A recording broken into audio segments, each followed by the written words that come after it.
നമസ്കാരം. സ്റ്റാറ്റസ് റൂഫിങ്ങിൻ്റെ പുതിയൊരു വീഡിയോയിലോട്ട് സ്വാഗതം. നമ്മളുള്ളത് കോട്ടയം ജില്ലയിൽ അഡ്വക്കേറ്റ് റബി സാറിൻ്റെ വീട്ടിലാണ്.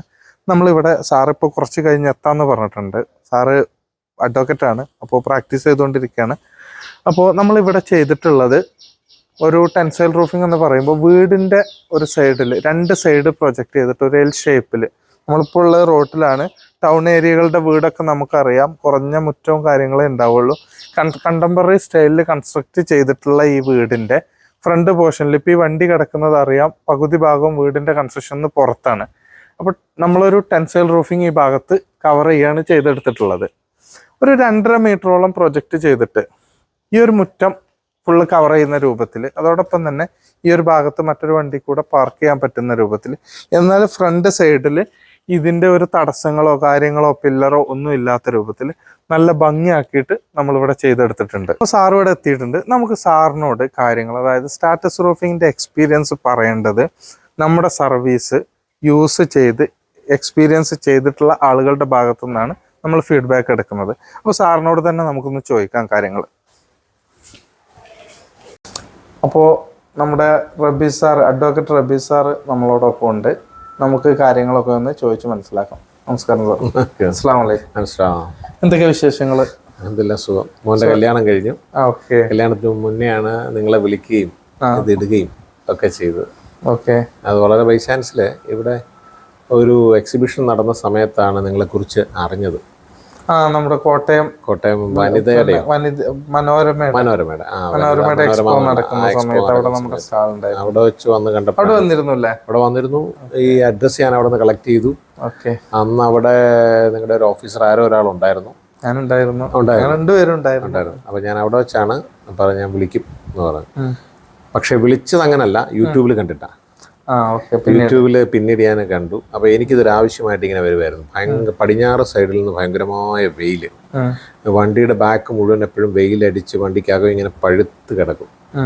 അപ്പോൾ ഇത് ഒഴിവാക്കാൻ എന്താ ഒരു മാർഗം എന്നൊക്കെ ആലോചിച്ചിരുന്നു. അപ്പോൾ സത്യത്തിൽ നിങ്ങളെയല്ല ആദ്യം വിളിച്ചത്, വേറൊരു ഗ്രൂപ്പിനെയാണ് വിളിച്ചത്. അവർ വരികയും മെഷർമെൻ്റ് എടുക്കുകയൊക്കെ ചെയ്തിട്ട് അവർ പോയി, വന്നില്ല. വരാഞ്ഞത് ഒരു പക്ഷേ 2 കാരണമാകാം. ഒന്ന്, അവർക്ക് അവർ പറഞ്ഞ പൈസയൊക്കെ റീസണബിൾ, നമ്മളെല്ലാം എഗ്രി ചെയ്തു. പക്ഷേ വന്ന് നോക്കിക്കഴിഞ്ഞപ്പോഴത്തേക്ക് അവർക്ക് ആ പൈസക്കൊന്നും ചെയ്യാൻ ഇനിയിപ്പോൾ ഇത് ഇത്ര ഒരു ഏരിയ അല്ലേ ഉള്ളൂ. അത് കഴിഞ്ഞ് നിങ്ങളെ വിളിച്ചു. പക്ഷേ നിങ്ങളെ വിളിച്ചപ്പോൾ എനിക്ക് ഏറ്റവും അതിലൊരു ഇമ്പ്രസീവായിട്ട് തോന്നിയത്, നിങ്ങൾക്ക് ഇത് എത്ര വലുതോ ചെറുതോ എന്നുള്ളത് നിങ്ങൾക്ക് പ്രശ്നമല്ല. ഇത് ചെറിയ ഏരിയയിലാണോ ഇടുന്നത് വലിയ ഏരിയയിലാണ്, നിങ്ങൾ ആ വന്ന ആൾ വന്ന് കണ്ടിട്ട് വന്നതേ ഓക്കെ ഇത് നമ്മളിടാം, ഇതിൻ്റെ ഒരു പ്ലാൻ അയച്ചു തരാം, നമ്മളൊരു 3D വേർഷൻ ഞാൻ കാണിച്ചു തരാം, അത് നോക്കിയിട്ട് പറയാൻ പറഞ്ഞു. അല്ല അതിൻ്റെ ഏരിയ എന്ന് നിങ്ങൾക്ക് വന്ന ആൾക്കും പ്രശ്നമില്ല. അപ്പം നമുക്കത് ഭയങ്കര ഇമ്പ്രസ്ഡ് ആയി. എന്ന് വെച്ച് കഴിഞ്ഞാൽ നിങ്ങൾ റിയൽ ബിസിനസ് മാത്രമല്ല, മറിച്ച് അത് കുറച്ചുകൂടി നമുക്കൊരു ഉപകാരപ്രദമായിക്കോട്ടെ, അല്ലെങ്കിൽ നിങ്ങൾക്ക് ഇവിടെയൊക്കെ കോട്ടയൊക്കെ എസ്റ്റാബ്ലിഷ് ചെയ്യണമെന്ന് നിങ്ങൾക്ക് ബിസിനസ്സിൽ കാണും എന്ന് വെച്ചു. തീർച്ചയായിട്ടും നമുക്കത് ഭയങ്കര ഉപകാരമായിരുന്നു. ഏതായാലും ഇത് വന്ന സർവീസ് പേഴ്സൺസൊക്കെ എക്സലന്റ്. ആദ്യം വന്നവരും രണ്ടാമത് വന്നവരും. ആദ്യം വന്നവർ ഇതിൻ്റെ ഇതെല്ലാം മെഷർമെൻറ്റ് ബാക്കിയെല്ലാം എടുത്ത് തന്നിട്ട് പോയി. പിന്നീട് വന്ന് ആണ് ഒരു 10 ദിവസം ഇതിൻ്റെ ഓർഡർ കൊടുത്ത് പിന്നെ വന്ന് ചെയ്യായിരുന്നു, ഇൻസ്റ്റാൾ ചെയ്തിട്ട് പോയി. ഇൻസ്റ്റാൾ ചെയ്ത് രണ്ടുപേരും സർവീസ് ഗംഭീരം, നന്നായിട്ട് ചെയ്തു. നമുക്കൊരു ഒരു ബുദ്ധിമുട്ടുമില്ല കൃത്യമായിട്ട്. അപ്പോൾ അവർ തന്നെ കാണിച്ചു തന്നതിൻ്റെ മേലിൽ കൂടെ നടക്കാം, കുഴപ്പമൊന്നുമില്ല എന്ന് അതിലൊന്ന് 2 പേര് നടന്നു. ഞാനിപ്പോൾ അതാ ചോദിച്ചതിൽ നടക്കാമോ. ഓക്കെ. പക്ഷേ എനിക്കിപ്പോൾ ഒരു ഫീഡ്ബാക്ക്, വർക്കിന്റെ ഫീഡ്ബാക്ക് തരാനുള്ള ടൈം ആയില്ല. ഒരു 3 മാസമേ ആയിട്ടുള്ളൂ. 6 മാസം കഴിയുമ്പോഴത്തേക്ക് മഴക്കാലം കയറിയിട്ടില്ല, ഒരു മഴ പെയ്യട്ടെ, അത് കഴിയുമ്പോൾ ഞാൻ വിളിക്കാം. വേറെ പ്രശ്നങ്ങളൊന്നും സോഫാർ ലീക്കൊന്നും വന്നിട്ടില്ല. ഞങ്ങൾ മേളിൽ നിന്ന് വെള്ളമൊക്കെ സ്പ്രേ ചെയ്ത് നോക്കി, വേറെ അങ്ങനെയുള്ള കുഴപ്പങ്ങളൊന്നുമില്ല. ഫംഗ്ഷനൊക്കെ ആളുകൾ വന്നപ്പോൾ എന്തായിരുന്നു അവർക്ക് ഭയങ്കര ഇഷ്ടപ്പെട്ടു. അത് വന്ന് എൻ്റെ റിലേറ്റീവ്സ്, മോൻ്റെ കല്യാണത്തിന് വന്ന എൻ്റെ ക്ലോസ് റിലേറ്റീവ്സ്, അവർക്ക് ഭയങ്കരമായിട്ട് ഇഷ്ടപ്പെട്ടത് കണ്ടപ്പോൾ. ഈ വീടിന് എന്താണെന്ന് വെച്ച് കഴിഞ്ഞാൽ ഇതിൻ്റെ ഒരു കണ്ടംപററി സ്റ്റൈലിലുള്ള വീട്, ആ വീടിൻ്റെ മാച്ച് ചെയ്തുകൊണ്ടുള്ള വർക്ക്, അതായത് അഡീഷണൽ ചെയ്തതാണെന്ന് അവരാരും ഓർത്തിട്ടില്ല. ഇതിനോട് ചേർന്ന് തന്നെയുള്ള പണിയാണ് എന്നാണ് അവർ പറഞ്ഞത്. അത് കണ്ടിട്ടും ഭയങ്കര ഭംഗിയായി. ഈ തൊട്ട് 1-2 എൻ്റെ ക്ലോസ് നെയ്ബേഴ്സ് ഇവിടെ ഉള്ളവരൊക്കെ എന്നിട്ട് ആരൊക്കെയോ നിങ്ങളുടെ നമ്പർ മേടിച്ച്, ഞാൻ ആ റൂഫിൽ കാണുന്ന നിങ്ങളുടെ നമ്പരും പേരും എല്ലാം ഞാൻ കൊടുത്തു വിട്ടിട്ടുണ്ട്. അവരൊക്കെ ഒരു പക്ഷേ വിളിക്കുമായിരിക്കും, അവർക്ക് ഭയങ്കര ഇഷ്ടപ്പെട്ടു. പിന്നെ ഈ വീട്ടിലെ എൻ്റെ നേരെ മുമ്പിലെ കോളനിയിലെ പുള്ളി ഈ വന്നു കണ്ടിട്ട്, പുള്ളിക്ക് ഈ പൈപ്പ്, ഇത്രയും വലിയ പൈപ്പും ഒക്കെ ഇട്ട് ചെയ്തിരിക്കുന്നത്, പുള്ളിയും ഇതൊക്കെ ഇഷ്ടമുള്ള ഒരാളാണ്. ഈ പൈപ്പൊക്കെ ഇട്ട് പുള്ളി പറഞ്ഞു ഇത് സാധാരണ കാണാത്തതാണ്, ഇമ്പോർട്ടഡ് ആണോ എന്ന് എന്നോട് ചോദിച്ചു. കണ്ടിട്ടുണ്ട്. ഇമ്പോർട്ടഡ് ആണ് ഈ മെറ്റീരിയലൊക്കെ. അപ്പം എനിക്കൊരു ചെറിയ പീസ് മെറ്റീരിയൽ തന്നിട്ടുണ്ടായിരുന്നു. ഞാൻ ഇത് കാണിച്ചു കൊടുത്തു. ഭയങ്കര സ്ട്രോങ് ആണ്, തീ പോലും പിടിക്കില്ല എന്നൊക്കെയുള്ള ഞാൻ പുള്ളിക്കാൻ മനസ്സിലായി, പെട്ടെന്ന് അറിയാം പുള്ളിക്കാനെ കുറിച്ച്. ഒരു എഞ്ചിനീയർ, അതുകൊണ്ട് പുള്ളി അത് ഇഷ്ടപ്പെട്ടു. ഏതായാലും കൊള്ളാം. ഇനിയിപ്പോൾ ഒരു മഴയെല്ലാം കഴിയുമ്പോൾ ഞാൻ വിളിക്കാം. അങ്ങനെ നിങ്ങൾ പറഞ്ഞിരിക്കുന്നത്. അതായത് ഫീഡ്ബാക്ക് ഇപ്പോൾ പറയാറായിട്ടില്ല. എന്നിരുന്നാലും ഈ ചൂടിന്റെ കാര്യം, ചൂട് അത് എങ്ങനെയാ വരുന്നത്? ഭയങ്കരമായിട്ട് അത് പ്രിവെന്റ് ചെയ്യുന്നുണ്ട്. ആ വണ്ടിക്കകത്തുള്ള ചൂട്, പടിഞ്ഞാറൻ വെയിൽ കംപ്ലീറ്റ് അടിച്ചുകൊണ്ടിരുന്നതാണ്. ഇപ്പൊ നിങ്ങൾ ഇവിടെ ഇരുന്നിട്ട് തന്നെ ഫീൽ ചെയ്യുന്നില്ലേ? വളരെ കുറവല്ലേ. ഒന്നത്. രണ്ട്, കാറ്റ് തടയുന്നുമില്ല, കുറച്ച് പൊങ്ങിയല്ലേ. അപ്പൊ കാറ്റ് കിട്ടുന്നുമുണ്ട്, ചൂട് അടിക്കുന്നുമില്ല. അങ്ങനെയുണ്ട്. പിന്നെ ഒന്ന് രണ്ട് ചെറിയ മഴയൊക്കെ പെയ്തപ്പോഴത്തേക്ക് ഞങ്ങൾ കണ്ടു. ഇപ്പം ഇതിൻ്റെ ഓരോ ആ പോയിന്റിൽ കൂടെയും വെള്ളം ഇങ്ങനെ വീഴുന്നതിൻ്റെ ഒരു ഭംഗിയായിട്ട് നമ്മൾ രസമുണ്ട്. മൊത്തത്തിൽ എനിക്ക് ഐ ആം സാറ്റിസ്ഫൈഡ്, കുഴപ്പമൊന്നുമില്ല. ഈ ഹൈറ്റ് നമുക്കിപ്പോൾ വീട്ടിലോട്ട് വരുന്ന വഴിയിൽ നിന്ന് നോക്കിക്കഴിഞ്ഞാൽ ഇത്രയും വലിയൊരു സ്ട്രക്ചർ കിടക്കുന്നത് ഫീൽ ചെയ്യില്ല. പ്രധാനപ്പെട്ടൊരു ഹൈലൈറ്റ് അത് തന്നെയാണ്. കാരണം നമുക്കും തന്നെ ഇപ്പോൾ സാറ് പറഞ്ഞ പോലെ ചെറിയ പ്രൊജക്റ്റ് എന്നുള്ളതല്ല, ഒരു കസ്റ്റമർക്ക് പറ്റിയ രൂപത്തിൽ എല്ലാ സ്ഥലത്തും എല്ലാ ഡിസൈനും ചിലപ്പോൾ പറ്റൂല. അതുപോലെ ചില സ്ഥലത്തൊക്കെ നമ്മൾ തന്നെ പോയി കഴിഞ്ഞിട്ട് ലാസ്റ്റ് നമ്മൾ തന്നെ സജഷൻ കൊടുക്കും, നിങ്ങൾ വെറുതെ ഇതിന് ഈ ഒരു സാധനം വെറുതെ ഒരു വലിയൊരു എമൗണ്ട് ഇൻവെസ്റ്റ് ചെയ്യണ്ട എന്നുള്ള രൂപത്തിൽ. ഇൻവെസ്റ്റ്മെന്റ് ഉണ്ട് ഇതിന്. ഇത്രയും ചെയ്യുമ്പോഴത്തേക്ക് സാധാരണ ചെറിയൊരു ഷീറ്റ് ഒക്കെ ഇടുന്ന പോലല്ല, അതിനേക്കാൾ കുറച്ചുകൂടെ ഒന്നുമില്ല. പക്ഷെ അപ്പോൾ അതിൻ്റെ പൈപ്പും അതിൻ്റെ ഡ്യൂറബിൾ ആണത്. ഇനി വരട്ടെ, ഒരു മഴയെല്ലാം കഴിയുമ്പോഴത്തേക്ക് ശക്തമായ ഫീഡ്ബാക്ക് തരാം. ദോഷമാണെങ്കിൽ ദോഷമൊന്നും, ഗുണമാണെന്ന് പറയാം. അങ്ങനെ വേണ്ടേ?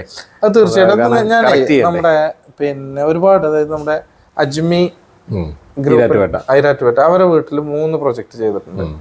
അതുപോലെ നമ്മുടെ എറണാകുളം അമൃത ഹോസ്പിറ്റല്, അജ്മൽ ബിസ്മി അവരുടെ വീട്ടിലൊക്കെ ചെയ്തിട്ടുണ്ട്. അപ്പൊ ഇവരോടൊക്കെ നമ്മൾ ചോദിക്കാറുണ്ട്, ഒരു സർവീസ് കഴിഞ്ഞാൽ നിങ്ങൾക്ക് തരാനുള്ള സജഷൻ എന്താന്നുള്ളത്. അത് നമ്മൾ ചേഞ്ച് ചെയ്ത് കൊണ്ടുവരാറുണ്ട്. അതിപ്പോൾ ഞാൻ ഈ പ്രേക്ഷകരോടല്ല, നമ്മൾ സീരിയസ് ആയിട്ട് തന്നെ നമ്മൾ കാണുന്നത്. കാരണം അജ്മൽ ബിസ്മിയുടെ വീട്ടിൽ ചെയ്ത സമയത്ത് അത് വീഡിയോ ഷൂട്ടിന് വേണ്ടി ചെല്ലുന്നതിൻ്റെ മുമ്പ് ഞങ്ങളൊരു അരമണിക്കൂറോളം ഇരുന്ന് സംസാരിച്ച്.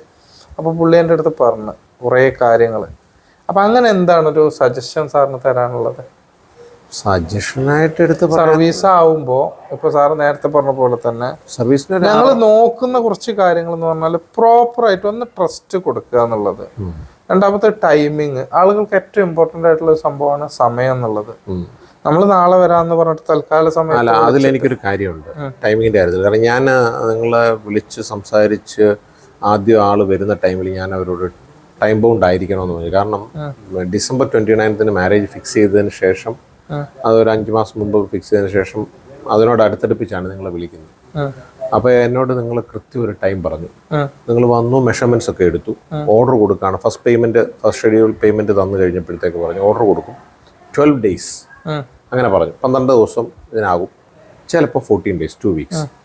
ഇതിനുള്ളിൽ സാധനം വന്നാൽ ഞങ്ങളിങ്ങ് വരും കേട്ടോ എന്ന് പറഞ്ഞു. 12ാമത്തെ ദിവസം നിങ്ങൾ 2 പേരെത്തി, നാളെ സാധനം ഇറക്കും, നാളെ മെറ്റീരിയൽസ് വരും എന്ന് പറഞ്ഞുകൊണ്ട് വന്നു. അപ്പോൾ ആ ടൈം കീപ്പ് ചെയ്തെന്ന് വെച്ച് കഴിഞ്ഞാൽ എനിക്ക് കല്യാണമുണ്ട്, അത് കൃത്യമായിട്ട് അത് കീപ്പ് ചെയ്തു. അത് കൊള്ളാം.